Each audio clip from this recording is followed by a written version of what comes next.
Steve Silk Hurley. One of the originators, Steve Silk Hurley, tells in his own words the starting point for him as a DJ, his best moments as a producer, and his position now in the house music movement. What would you say is the best night all round to date you've had since being involved in this house scene? The best night, what's the best night you could think of that you had? The best night DJing or? DJing, being a clubber, whatever. Just the best night you can think of, I've had a lot of moments, and some of them been in the daytime. Like when I found out that I was going to be able to do a remix for Michael Jackson. Right. When I found out that I was going to be able to do a remix for Marvin Gaye. Right. On Got to Give It Up. Prince, Get Off. I mean, those were monumental moments for me. But like as far as like energy and like a club or something like that, I remember we did a show at the Rainbow and the crowd was just so into our music. That was one of my biggest moments, like when Music Is the Key was out. We had that song, Shadows of Your Love and I Can't Turn Around. We were actually performing I Can't Turn Around before Music Is the Key even came out. Right. We actually did some shows where we were doing it. That's how popular the song was as a tape. Right. Is that we were doing that in the show, and that was almost the main song. Wow. And that was like in '84. Okay. So when did you hear about being able to remix Michael Jackson and Marvin Gaye? What the year was that? That was like 91. Marvin Gaye was 90. Right. Michael Jackson was 91. Okay. All right. Yeah, Prince was like 91 too. Oh, you did Prince's as well. Which one was that? Get Off. Right. Yeah. Right. Yeah, I can give you a discography so you can see all the stuff. Yeah, no, that's fine. That's all I need for that question. That's good. Okay. Now you've kind of answered it, but I'm gonna ask it anyway. Will you always be a DJ or move on to something else? You already started when I asked you a question earlier. You started digressing into that. Will you always be a DJ or move on to something? I think at heart I'll always be a DJ, and I always want to have 2 turntables and a mixer, just as you've seen them right there. Yeah. I mean, I don't think I could ever like totally give that up. Right. I'm sure as the years go by, I'll do it less and less.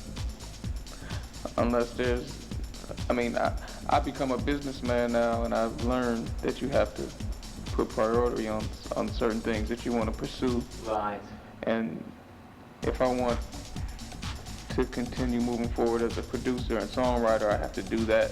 Right. With the same vengeance that I pursued the DJing thing. Right. Back in the early '80s, I have to pursue as a producer and a writer now. Right. In order to get to where I want to get. So where is it you want to get to? I don't really even want to set a limit, but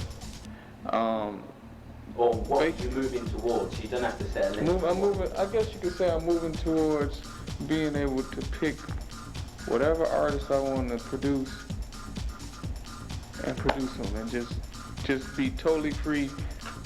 Nobody telling me what to do, doing exactly what I feel from the heart, which at this stage, I've got some artists that I have that freedom with.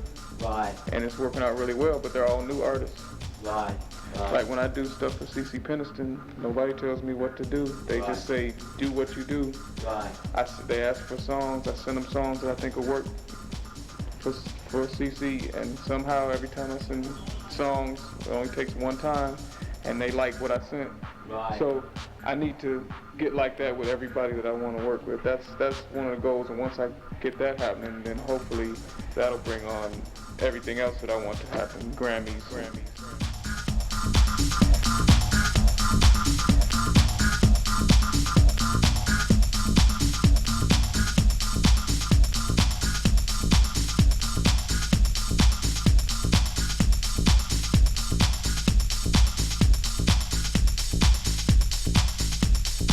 One of the things that got me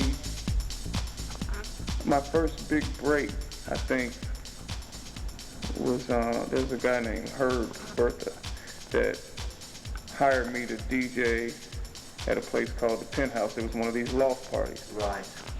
And he put my name on the plugger, and that was a big deal for me because my name had never been out there. I had basically just been acquiring a reputation for being. How old were you when he did this? This was like 81. 81. Yeah. Yeah. Everything really kind of happened in 81. I mean, it's like I was learning how to mix.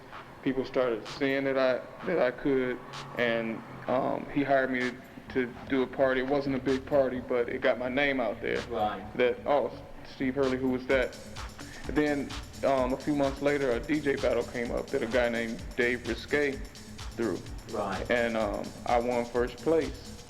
And that was, and the DJ battle was at Sowers, which was the big spot. Right. Where everybody was going to party, the one that was a restaurant by day. Yeah. Okay, right. so after that, I started DJing a lot of parties at Sowers, and the whole vibe at Sowers was not only the current dance music, like I think it was like 80, I think it was like late 81 when I did the other party, and like 82, early 82. Right.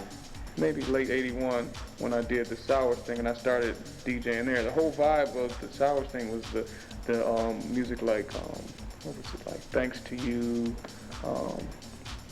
by Cinnamon, a lot of New York stuff. Because that's where all the good dance music was coming out of at that time.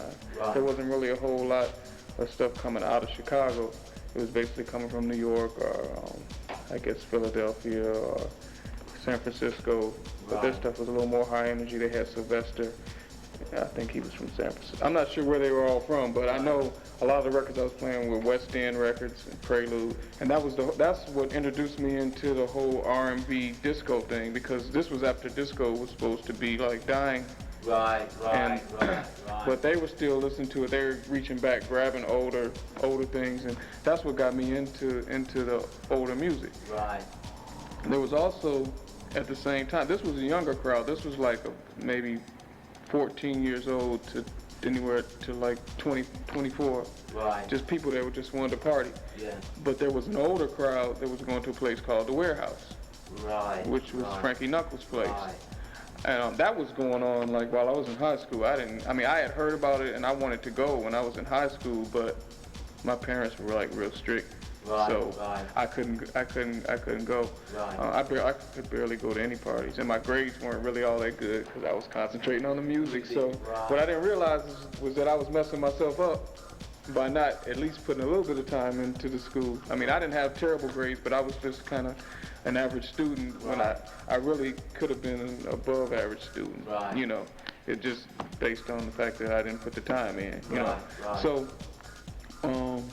Well, his thing was still going strong, and people would come to the Sowers party, and then the ones that were old enough or the ones that could get fake IDs would go to Frankie's place. Right. And he was really playing a lot of old disco and stuff, and old R&B, but it was R&B flavored disco, and people started calling the records that he played house cuts. They started saying. Because they called his place the House. Right. Because it was the Warehouse, they just called it the House. You going to the house tonight?